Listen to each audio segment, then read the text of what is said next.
এখানে একটা আয়তক্ষেত্র আছে এবং আমি এর ক্ষেত্রফল পরিমাপ করতে চাই। আমি জানতে চাই যে আমার এই স্ক্রিনে এটা কতটুকু জায়গা দখল করে আছে। আমি চাই তুমি এখন ভিডিওটিকে থামিয়ে এটা নিজে নিজে বের করার চেষ্টা করো। আর এটা করার সময় তুমি এটা করার যে দুটি উপায় জানো সেগুলো চিন্তা করো। তুমি হয় এই পুরো আয়তক্ষেত্রটির দৈর্ঘ্য দিয়ে এর প্রস্থকে গুণ করে এর ক্ষেত্রফল নির্ণয় করতে পারো, অথবা তুমি আলাদা আলাদা ভাবে এই লাল বা গোলাপি আয়তক্ষেত্রের ক্ষেত্রফল নির্ণয় করতে পারো, আর তারপর আলাদাভাবে এই নীল আয়তক্ষেত্রের ক্ষেত্রফল নির্ণয় করে এই সবগুলোকে যোগ করে এই পুরো আয়তক্ষেত্রটির ক্ষেত্রফল নির্ণয় করতে পারো।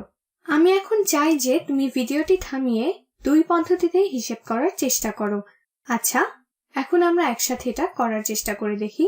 প্রথমে এই বড় আয়তক্ষেত্রটির ক্ষেত্রফল নির্ণয় করার চেষ্টা করি। এর দৈর্ঘ্য হলো 9 আর তার সাথে আমরা গুণ করব এর প্রস্থকে। কিন্তু এখানে প্রস্থ কত? এখানে প্রস্থ হলো 8 যোগ 12। এই পুরো দূরত্বটা হলো 8 যোগ 12, তো এটা হলো 9 গুণ 8 যোগ 12।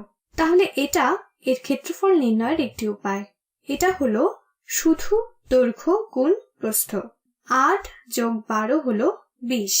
কিন্তু এটা নির্ণয়ের অন্য উপায়টা হলো, আর যে উপায়ে এটা করি না কেন আমাদের ফলাফল সবসময় একই আসবে, কারণ আমরা আসলে এই একটা ক্ষেত্রফলই পরিমাপ করছি।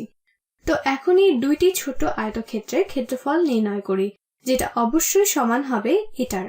তো গোলাপি আয়তক্ষেত্রটির ক্ষেত্রফল কত? তো এটা হবে এটার দৈর্ঘ্য, যা হলো 9। আমি এটা ওই একই রং দিয়ে করি। তো এটা হলো 9 গুণ প্রস্থ, যা হলো 8। তাহলে এটা হলো 9 গুণ 8। এখন এই নীল আয়তক্ষেত্রটির ক্ষেত্রফল কত? এটা হলো 9 গুণ, তো এখানেও উচ্চতা সেই একই 9। উচ্চতা 9 আর প্রস্থ কত? এখানে প্রস্থ হলো 12। তাহলে এখন সম্মিলিত ক্ষেত্রফল কত? যদি তুমি ওই নীল আর ওই গোলাপি এই দুটি আয়তক্ষেত্রেরই ক্ষেত্রফল একসাথে চাও, তো আচ্ছা, আমরা শুধু এই দুটোকে যোগ করে দিলেই তা পেয়ে যাব। আর তুমি এই দুটোর ক্ষেত্রফল যোগ করে দিলেই এই পুরো জিনিসটার ক্ষেত্রফল পেয়ে যাবে। অর্থাৎ এই দুটো সমতুল্য, কারণ তারা একই ক্ষেত্রফলকে নির্দেশ করছে। এখন এখানে মজার ব্যাপারটা হলো, এখানে আমরা মূলত বন্টন বিধিটা দেখলাম। যখন আমরা এইসব সংখ্যাগুলো নিয়ে কাজ করছি, তুমি যে কোনো সংখ্যা নিয়ে এটা করে দেখতে পারো, কারণ এই বন্টন বিধি যে কোনো সংখ্যার ক্ষেত্রেই আসলে সমানভাবে কার্যকর। দেখো, 9 গুণ 8 আর 12 এর যোগফল সমান হলো 9 গুণ 8 যোগ 9 গুণ 12। আমরা এখানে 9কে বন্টন করেছি। 9 গুণ 8 যোগ 9 গুণ 12। এখন এটাকে গুণ করে ক্ষেত্রফলটা নির্ণয় করে দেখি।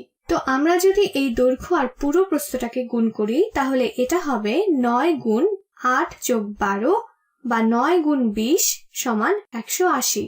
আর এখানে আমি যদি এই গোলাপি আয়তক্ষেত্রটি পরিমাপ করি, তাহলে এটা হলো 9 গুণ 8 সমান 72।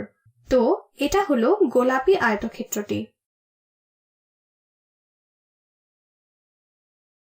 আর নীল আয়তক্ষেত্রটির ক্ষেত্রফল হলো 9 গুণ 12 সমান 108। এখন আমরা এই দুটোকে যোগ করে এই বড় আয়তক্ষেত্রটির ক্ষেত্রফল নির্ণয় করব। তাহলে 72 যোগ 108 সমান কত? আচ্ছা, 72 যোগ 108 সমান হলো 180। তো একই ফলাফল। তাহলে এই দুটো সত্যিই সমান, কারণ আমরা আসলে একই ক্ষেত্রফল পরিমাপ করছি।